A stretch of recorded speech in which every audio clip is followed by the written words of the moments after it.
and first to start by thanking His Excellency the President,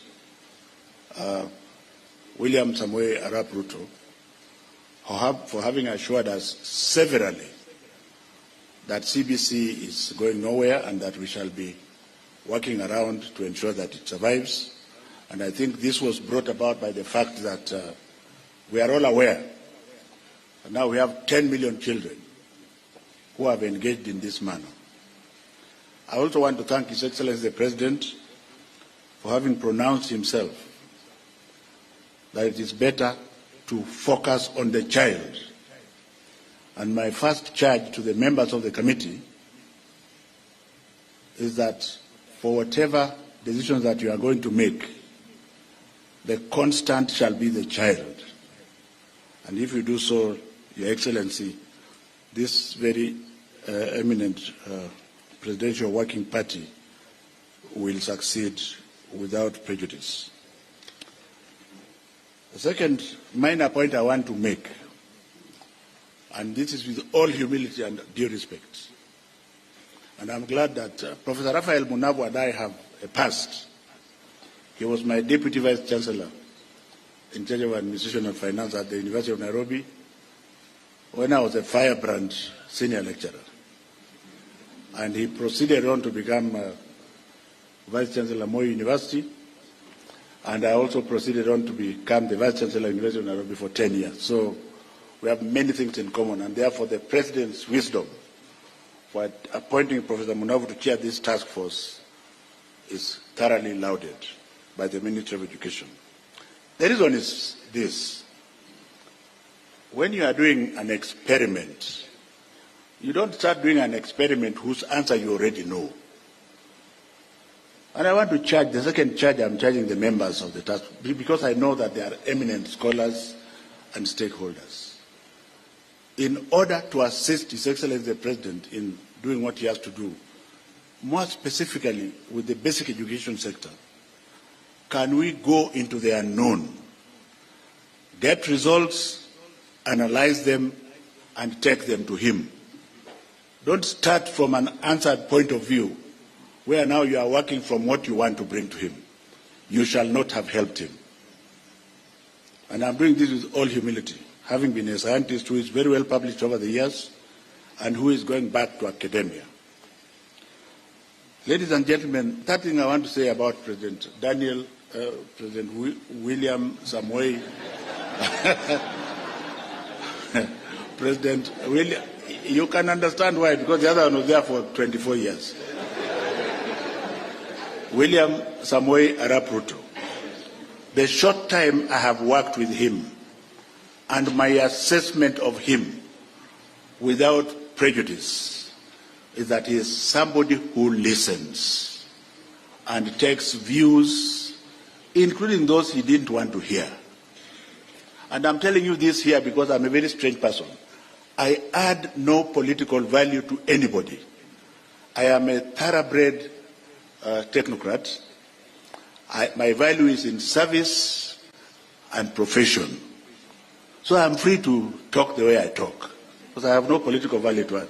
I only add the work and the efficiency and the delivery. So since the President is somebody who is going to, and he's also an academic, I was involved with him when he was doing his master's degree, and he went further and did PhD. So we are not writing a report to somebody who went to Kanyanyaini Primary School. So I would like to encourage you to use your intellectual power, because the brain power, Your Excellency, Deputy President, the brain, if you want your brain to sleep, it will sleep. If you want your brain to think so that you can add value to our children, then you will think. So I'm hoping that I don't want to pronounce myself more than that in the basic education sector, because my sentiments are known, and it is not my intention to repeat them here. But allow me, Your Excellency, to say one or two things about the university sector, which is the sick child in the room.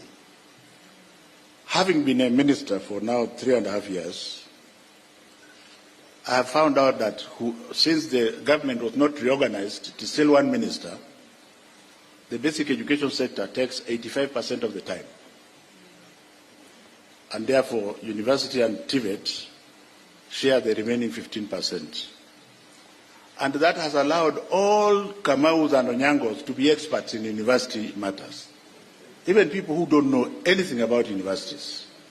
So my third charge to this committee is to look at universities without prejudice, remove the politician, remove the fake experts, because you cannot be an expert if you don't belong to the university system. What is it that is ailing our country? What do we want to remember President Ruto for as far as the university sector is concerned? And I can talk with full authority because this is where my strength is.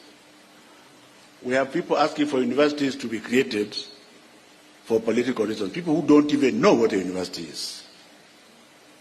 If you go to the Oxfords of this world, a single university with 38 colleges. Are we together? Single university with 38 colleges across the country. Why are we having 3, 4 universities in a township? And then you make it worse by creating other branches in other townships. And everybody is quiet because it is not politically correct. I think His Excellency President William Samoei Ruto has given you the opportunity as the technocrats to pronounce yourself on this matter. I want to see whether you are bold enough, because the universities are dying because they are underfunded and they are thoroughly fragmented. They are dying because they are underfunded and they are thoroughly fragmented. The only university that I know is the University of Nairobi, and my Vice Chancellor is here, Professor Gitai Kiama. Thank you very much. The others are also trying to get there. But do we then pull down the University of Nairobi and Moi University to another level to be the same as Kanyanyaini University, where I come from? So if you are bold enough, you might give His Excellency the President good enough advice. If you are politically correct, you will just be a statistic. And I think it is good for me to say so, Professor Munavu, because you are a university person, but I don't know whether you are still bold enough. Because what the President wants, as I end, Your Excellency, I have always believed when I was the Vice Chancellor, that my best advisors were the ones who told me things I didn't want to hear. So when I'm sleeping and I wake up at 4 o'clock and I reflect, then I find that is the way I'm going to go. When people tell you, yes, sir, this is those are stupid idiots, because when the brain is thinking, then you must differ, isn't it? As intellectuals, you must differ. So I think the President has given you an opportunity to reform the university sector. A lot of investment, finally, Your Excellency, has been put in the TVET sector. The last charge as an outgoing minister to this committee, what are you going to do in order to change the mindset of our people? That success is not by going to the university.